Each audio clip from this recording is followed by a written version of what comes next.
અમેરિકામાં ઇલીગલ ઇમિગ્રેટ્સ અને તેમને રોજગાર આપતા બિઝનેસ ઓનર માટે હવે વધુ મુશ્કેલ દિવસો શરૂ થઈ શકે છે.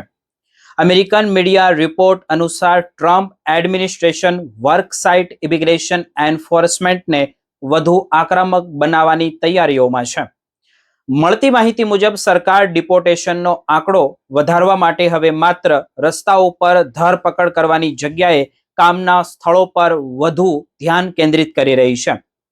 અધિકારીઓના જણાવ્યા પ્રમાણે અનેક ક્રિમિનલ ઇન્વેસ્ટિગેશન ચાલી રહી છે અને તેના આધારે આગામી સમયમાં કાયદાકીય કાર્યવાહી વધુ કડક બનવાની શક્યતા છે.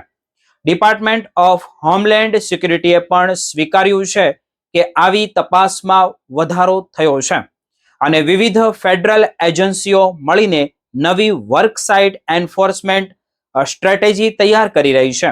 આ સમાચાર એવા સમયે સામે આવ્યા છે જ્યારે અમેરિકામાં લગભગ દરેક ક્ષેત્રમાં કર્મચારીઓની ભારે અછત જોવા મળી રહી છે. ઘણા બિઝનેસ ઓનર વધુ પગાર, બોનસ અને અન્ય સુવિધાઓ આપ્યા છતાં યોગ્ય કર્મચારીઓ મેળવી શકતા નથી. કેટલાક વેપારીઓ તો બીજા સ્ટેટમાંથી કર્મચારીઓને બોલાવવા માટે રહેવા અને મુસાફરીનો ખર્ચ પણ પોતે ઉઠાવી રહ્યા છે.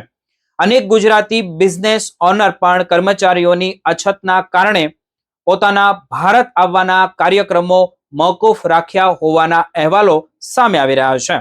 હાલમાં એવી સ્થિતિ છે કે કેટલીક જગ્યાએ વર્ક પરમિટ ન ધરાવતા લોકોને પણ કામ મળી જાય છે, પરંતુ જો વર્ક સાઇટ પર મોટા પાયે રેડ શરૂ થશે તો બિઝનેસ ઓનર અને કર્મચારીઓ બંને માટે ગંભીર મુશ્કેલીઓ ઊભી થઈ શકે છે.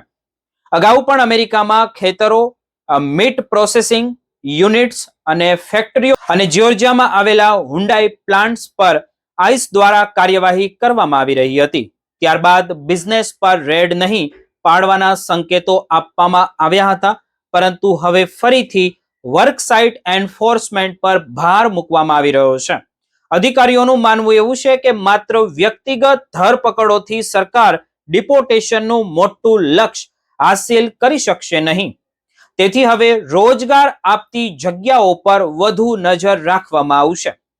આ સ્ટ્રેટેજી હેઠળ જે એમ્પ્લોયર્સને ભરતી પહેલા જરૂરી દસ્તાવેજોની યોગ્ય ચકાસણી કરવા અંગે માર્ગદર્શન પણ આપવામાં આવી રહ્યું છે.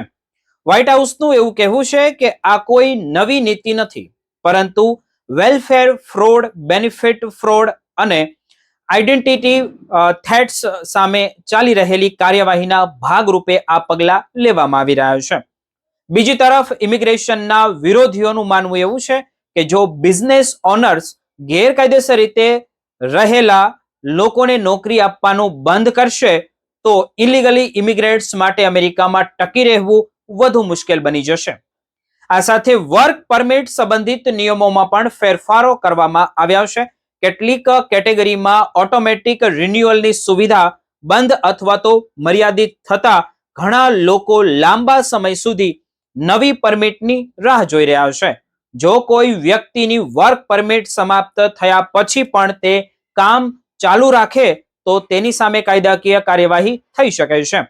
જો કે નિષ્ણાંતોનું એવું કહેવું છે કે વર્ક સાઇટ રેડનો અર્થ એ નથી કે દરેક નાના સ્ટોર અથવા તો ગેસ સ્ટેશનમાં દરરોજ તપાસ થશે.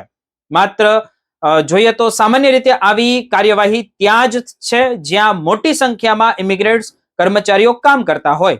તેમ છતાં છેલ્લા 1.5 વર્ષમાં નાના બિઝનેસ પર પણ અનેક કાર્યવાહીઓ થઈ શકે છે. તાજેતરમાં ઓહાયોમાં ગેસ સ્ટેશન ચલાવતા એક ગુજરાતી પિતા પુત્રની ધરપકડ કરીને તેમને આઈસને સોંપવામાં આવ્યા હતા. તેમના બિઝનેસમાં ગેરકાયદેસર પ્રવૃત્તિઓના આરોપની તપાસ ચાલી રહી હતી અને તેઓ પોતે પણ કાયદેસર ઇમિગ્રેશન સ્ટેટસ વિના અમેરિકામાં રહેતા હોવાનું જાણવા મળ્યું હતું. ખાસ કરીને રિપબ્લિકન શાસિત રાજ્યોમાં આવા કેસમાં વધુ કડકાઈ જોવા મળી રહી છે. અહેવાલો મુજબ હાલમાં આઈસ દરરોજ 2000 થી વધુ ઇલીગલી ઇમિગ્રેટ્સની ધરપકડ કરી રહી છે અને ટ્રમ્પ સરકાર વર્ષ 2026 દરમિયાન કુલ 10 લાખ લોકોના ડિપોર્ટેશનનું લક્ષ્ય હાંસિલ કરવા માટે માંગ કરે છે. આ દરમિયાન એક નવો ટ્રેન્ડ પણ સામે આવી રહ્યો છે, જેમાં કેટલાક લોકો ડિપોર્ટ થવાની રાહ જોવાને બદલે પોતે જ અમેરિકા છોડવાનો નિર્ણય લઈ રહ્યા છે.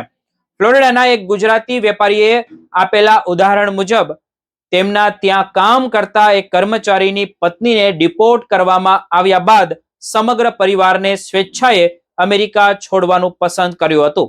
હવે જો સરકાર વર્ક સાઇટ એન્ફોર્સમેન્ટને વધુ આક્રમક બનાવે છે તો તેની અસર અમેરિકાના લાખો ઇમિગ્રન્ટ્સ, બિઝનેસ ઓનર્સ અને રોજગાર બજાર પર કેવી રીતે પડે છે તેના પર સમગ્ર દેશની નજર રહેશે.